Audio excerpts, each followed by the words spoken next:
Welcome students, arise tutorials में आपका स्वागत है। मेरा नाम है आशुतोष शर्मा। ये video class 7 maths chapter number 1 integers का 4th पार्ट है और इसमें हम एक्सरसाइज के रिमेनिंग क्वेश्चंस करेंगे। तो हम शुरू करते हैं एक्सरसाइज 1.3 के क्वेश्चन नंबर 4 से। Starting from -1 into 5, write various products showing some patterns to show -1 into -1 equal to 1। तो -1 into 5 से शुरू करना है और पैटर्न दिखाना है आपको जिसमें कि -1 into -1 आपका 1 आ जाए। तो हम यहाँ से शुरू करते हैं। -1 into 5 -5, फिर 4 का मल्टीप्लाई करेंगे -4, फिर 3 का, फिर 2 का, फिर 1 का, फिर 0 का और उसके बाद -1 का। तो यहाँ -1 into -1 equal to 1 आ जाएगा। यानी इस नंबर को हम कम करते जाएंगे। पहले 5 लिया, फिर 4 लिया, फिर 3, फिर 2, फिर 1, फिर 0 और फिर -1। नाउ नेक्स्ट है आपका find the product using the suitable properties. Properties को यूज करके हमें प्रोडक्ट निकालना है। जैसे 26 इंटू -48 प्लस -48 इंटू -36। तो -48 दोनों में कॉमन है, इसको बाहर निकाल लेंगे। -48 ले लेंगे, यहाँ बचेगा 26, यहाँ बचेगा -36। So this is -48 into 26 plus -36। This is -48, ये आएगा -10 और ये आ जाएगा answer minus plus 48 into 10 480। This is the basically distributive property. Now next देखते हैं हम इसको हम एसोसिएटिव प्रॉपर्टी से सॉल्व करेंगे, क्योंकि 8 और 125 का मल्टीप्लाई करके 1000 आता है, जिसका इजीली मल्टीप्लाई 53 के साथ किया जा सकता है। तो इन दोनों को हम एक साथ एसोसिएट कर लेंगे। तो ये जाएगा 53 इंटू 8 इंटू -125 और ये हो जाएगा -1000 और आंसर आ जाएगा आपका -53,000। नाउ यहाँ पर देखिए -25 और 4 ये 100 हो जाएगा और 100 इंटू -10 ये हो जाएगा -1000। तो इनको एसोसिएट कर देंगे हम। तो 15 इंटू -1000 इक्वल टू -15,000। अब यहाँ देखिए हम डिस्ट्रीब्यूटिव प्रॉपर्टी यूज करेंगे, क्योंकि 102 है, इसको हम लिख सकते हैं 100 plus 2। This is -41 into 100 plus 2। अब डिस्ट्रीब्यूटिव प्रॉपर्टी से ये दोनों में डिस्ट्रीब्यूट हो जाएगा, यानी कि -41 इंटू 100 हो जाएगा प्लस -41 इंटू 2 और इसके बाद ये आंसर आ जाएगा आपका 4182। नाउ नेक्स्ट ये है, अब इसमें हम अगेन 625 है, 625 को कॉमन ले लेंगे, डिस्ट्रीब्यूटिव प्रॉपर्टी यूज करेंगे। तो ये बचेगा -35 और इसमें 625 जाएगा तो यहाँ भी -65। यहाँ ध्यान देना है ये -625 है, लेकिन हमने बाहर केवल 625 लिया तो माइनस ही रहेगा, -65 के साथ आ जाएगा। सो दिस इज -625 इंटू -100 और ये आपका -62500 आ जाएगा। 7 इंटू 50 -2 डिस्ट्रीब्यूटिव प्रॉपर्टी है, दोनों के साथ डिस्ट्रीब्यूट हो जाएगा। दिस इज 7 इंटू 50 -7 इंटू 2 और आपका 336 आपका आंसर आ जाएगा। अगला है -17 इंटू -29। तो -29 जो है इसको हम लिख सकते हैं -30 प्लस 1। तो ये -29 है, तो ये -17 डिस्ट्रीब्यूट हो जाएगा दोनों में। -17 इंटू 30 और -17 इंटू 1, ये -30 आएगा यहाँ पर। ये मिसप्रिंट है, ये -30 एक्चुअली, तो ये यहाँ भी -30 ही आएगा। अब माइनस प्लस और 17 इंटू 30 510 हो जाएगा और ये -17 इंटू 1 -17 और आंसर आएगा आपका 493। नाउ नेक्स्ट है हमारा -57 इंटू -19 प्लस 57। तो इसमें हम क्या करेंगे, बेसिकली 57 यहाँ है तो इसको 57 इंटू 1 लिख सकते हैं और दोनों में से 57 को कॉमन ले लिया जाएगा। तो ये आपका आ जाएगा 57 और इधर हो जाएगा 19 प्लस 1, यानी कि 57 इंटू 20 और ये 1140 हो जाएगा। आई थिंक समझ में आया होगा आपको यहाँ तक। चलिए क्वेश्चन नंबर 6 देखते हैं। एक सर्टेन फ्रीजिंग प्रोसेस है जिसमें रूम का जो टेम्परेचर है वो 40 डिग्री सेल्सियस से कम किया जा रहा है। किस रेट से? 5 डिग्री सेल्सियस पर आवर, यानी कि 40 डिग्री सेल्सियस उसका टेम्परेचर है, जहां से कि जो टेम्परेचर है उसको कम किया जा रहा है और हर घंटे एवरी आवर 5 डिग्री सेल्सियस जो है वो डिक्रीज किया जा रहा है। तो 10 घंटे बाद कितना होगा? तो 5 डिग्री सेल्सियस डिक्रीज किया जा रहा है, इसका मतलब ये माइनस होगा, -5 डिग्री सेल्सियस होगा इंटीजर्स में। तो 10 घंटे में कितना हो जाएगा? 10 इंटू -5 यानी कि -50। तो 10 घंटे के बाद रूम टेम्परेचर कितना होगा? अभी आपका 40 डिग्री सेल्सियस है और 10 घंटे बाद होगा 10 इंटू -5 यानी कि -50। तो 10 घंटे बाद हो जाएगा -10 डिग्री सेल्सियस। नाउ एक क्लास टेस्ट है जिसमें 10 क्वेश्चन है। 5 marks are awarded for each correct answer and -2 marks are awarded for every incorrect answer and 0 for questions not attempt. It means 10 question है एक क्लास टेस्ट में, एक सही answer के लिए 5 मार्क्स मिलते हैं और एक गलत आंसर के लिए -2 मार्क्स मिलते हैं, और जो अगर कोई अटेम्प्ट नहीं किया गया तो उसके लिए 0 मिलते हैं। तो इसके बेसिस पर आपको क्वेश्चंस करने हैं। Mohan gets 4 correct and 6 incorrect answer, what is his score? तो 4 करेक्ट आंसर के लिए 5 into 4 20 हो गया, और 6 इनकरेक्ट आंसर के लिए 6 into -2 यानी कि -12 हो गया।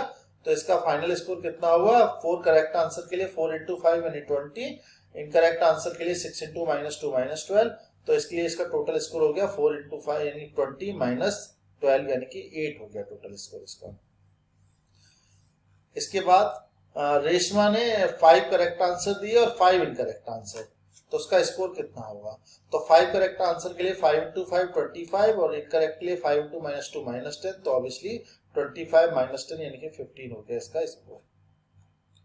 हीना gets 2 correct and 5 incorrect answer out of 7 question she attempts, what is the score? 7 question उसने अटेम्प्ट किए, जिसमें से उसने 2 करेक्ट आंसर हैं उसके, और 5 जो है वो इनकरेक्ट आंसर हैं।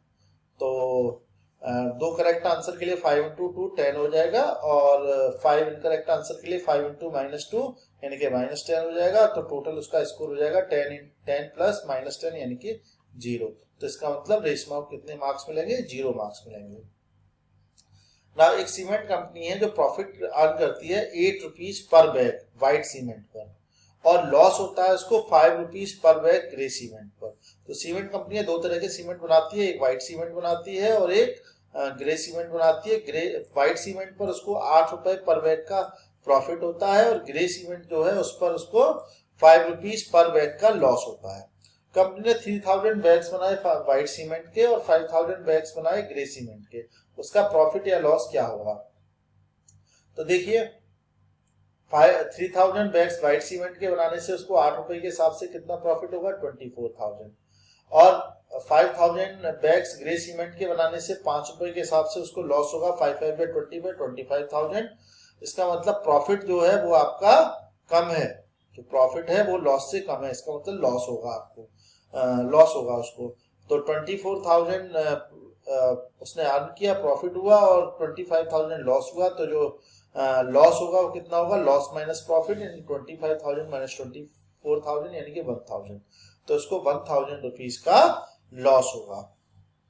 नाउ नेक्स्ट है, what is the number of white cement bags if it must sell to have neither profit nor loss if the number of grey bags sold is 6400, यानी कि अगर उसने 6400 ग्रे बैग्स सोल्ड किए हैं तो उसको white cement के कितने बैग्स बेचने होंगे जिससे कि उसको कोई प्रॉफिट ना हो, प्रॉफिट या लॉस ना हो?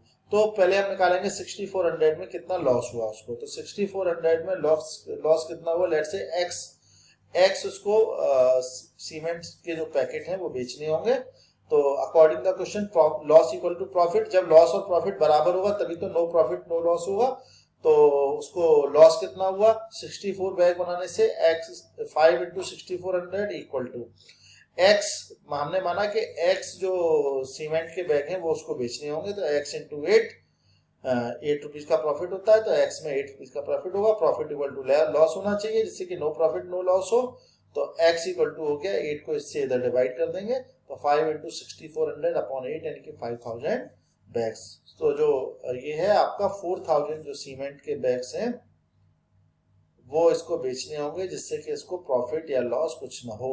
ये यहाँ आंसर गलत है, ये मतलब मिसप्रिंट है, यहाँ पर ये 4000 होगा, आंसर 4000 आएगा इसका। चलिए आगे देखते हैं, फिल इन द ब्लैंक्स है हमारे पास। -3 में क्या मल्टीप्लाई करेंगे? 27, तो -3 में -9 करना पड़ेगा। 9 नहीं करेंगे, 9 करेंगे तो -27 आएगा, तो -9 करना पड़ेगा क्योंकि यहाँ प्लस है आंसर, तो माइनस माइनस प्लस हो जाएगा। 5 में -7 का मल्टीप्लाई करने पर -35 आएगा, और 7 में -8 का -56, -11 into -12 132 आएगा। इसी के साथ ये एक्सरसाइज हमारी खत्म हो गई है। अब हम नेक्स्ट एक्सरसाइज देखते हैं, एक्सरसाइज 1.4। इसमें हम इंटीजर्स का डिवीजन देखेंगे। डिवीजन में आपको समझा चुका हूँ पहले ही, मल्टीप्लिकेशन की तरह ही होता है, साइंस का देखना होता है। और सेम साइन के लिए प्लस आता है, अपोजिट साइन के लिए नेगेटिव आता है, और बाकी नंबर्स का डिवीजन हम कर देते हैं। तो पहला है -30 डिवाइडेड बाई 10, तो माइनस अपॉन प्लस तो माइनस हो जाएगा, और 30 को 10 से डिवाइड करेंगे तो 3 आएगा, तो आंसर इज -3। 50 को 5 से डिवाइड करेंगे तो 10 आएगा, और प्लस को माइनस से डिवाइड करके आ जाएगा माइनस, तो ये आपका -10 हो गया। सिमिलरली आप बाकी क्वेश्चंस भी कर लेंगे। ये -49 डिवाइडेड बाई 49, 49 से 49 1 टाइम्स जाएगा, और माइनस अपॉन प्लस माइनस हो जाएगा। नाउ ये 13 डिवाइडेड बाई -2 + 1, तो यानी कि 13 डिवाइडेड बाई -1 हो गया, और ये -13 हो जाएगा। 0 डिवाइडेड बाई, 0 को किसी भी नंबर से डिवाइड करते हैं आंसर हमेशा 0 आता है, चाहे वो प्लस हो माइनस हो कुछ भी हो। 0 divided by anything is equal to 0। Now ये है -31 डिवाइडेड बाई -30 डिवाइड -1। यहाँ पर एक मिसप्रिंट है कि यहाँ डिवाइड नहीं है, यहाँ प्लस है, तो ये हो जाएगा -31, और ये -30 प्लस -1 -31 हो जाएगा, तो -31 अपॉन -31 आपका 1 आएगा। सिमिलरली यहाँ -36 अपॉन 12 जो है वो -3 हो जाएगा, और डिवाइडेड में 3 है तो -3 अपॉन 3 आपका -1 हो जाएगा। सिमिलरली आप इसको भी सॉल्व कर सकते हैं, यहाँ से -1 आएगा, ये भी -1 आएगा, तो -1 अपॉन -1 आपका सॉरी यहाँ से -1 आएगा, तो -1 अपॉन -1 आपका 1 हो जाएगा। चलिए हम आगे देखते हैं, ये आपके वेरीफाई करने हैं। इसमें आपको ये बताना है कि a divided by b plus C not equal to a divided by b plus a divided by c, और वैल्यू देंगे a b और c की। तो पहले हम LHS में a b c की वैल्यू डालेंगे, आंसर आएगा -6, फिर RHS में रखेंगे a b c की वैल्यू, आंसर आएगा -3, और यहाँ से क्लियरली है कि LHS is not equal to RHS, hence verified. Second question भी इसी तरीके से कर लेंगे आप। थर्ड क्वेश्चन में फिल इन द ब्लैंक्स है, ये भी बहुत आसान है। जैसे कि 369 में आप 1 को डिवाइड करेंगे तो आप 369 आएगा। इसे ऐसे ही 1 लाने के लिए सेम नंबर से -206 से डिवाइड करना पड़ेगा। ये -87 आएगा यहाँ पर, तभी -87 आएगा यहाँ पर 1 से डिवाइड करने पर। 20 को -10 से डिवाइड करेंगे तो -2 आएगा। एंड सिमिलरली आप इनको भी कर सकते हैं, आसान है क्वेश्चन। ना क्वेश्चन नंबर 4 देखते हैं। क्वेश्चन नंबर 4 में इसमें आपको a और b दो इंटीजर्स के जो पेयर्स बनाने हैं, इससे कि उनका डिवीजन जो है वो -3 आए, जैसे 6 और -2। तो 6 को -2 से डिवाइड करने पर -3 आए। तो ऐसे बहुत सारे पेयर्स हो सकते हैं, जैसे 12 को -4 से डिवाइड करने पर -3 आता है, -15 को 5 से डिवाइड करने पर -3 आता है। इसमें ध्यान ये रखना है कि एक पॉजिटिव एक नेगेटिव होना चाहिए, और इनका जो डिवीजन है उसका आंसर 3 आना चाहिए। क्वेश्चन नंबर 5 देखते हैं। नून में यानी कि 12 बजे 10 डिग्री सेल्सियस टेम्परेचर था, 0 से ऊपर 2 डिग्री सेल्सियस हर घंटे जो टेम्परेचर है वो डिक्रीज हो रहा है। तो आपको बताना है कि 0 से 8 डिग्री सेल्सियस बिलो कब होगा टेम्परेचर, कौन से टाइम पर होगा, यानी कि -8 डिग्री सेल्सियस कब होगा।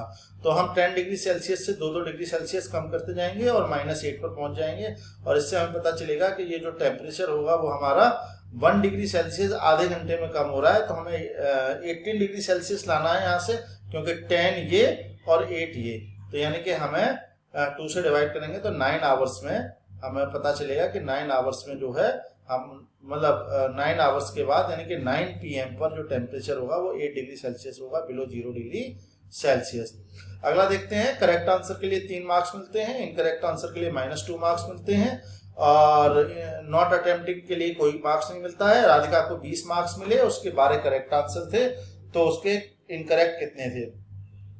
करेक्ट आंसर के लिए 36 मार्क्स हो गए उसके, और 20 मार्क्स उसका स्कोर था, तो 20 में से 36 को माइनस कर देंगे, -16 उसको मिले गलत आंसर के लिए। तो एक गलत आंसर के लिए -2 मिलता है, तो -2 से डिवाइड कर देंगे, आपका 8 आंसर आएगा। 8 इनकरेक्ट आंसर थे। सिमिलरली हम दूसरे वाले क्वेश्चन में भी 13 इनकरेक्ट आंसर निकाल सकते हैं। इस क्वेश्चन में बताया है कि 6 मीटर पर मिनट के हिसाब से एक जो लिफ्ट है वो नीचे जा रही है, तो -350 मीटर वो जो है वो कितने टाइम में पहुंच जाएगी।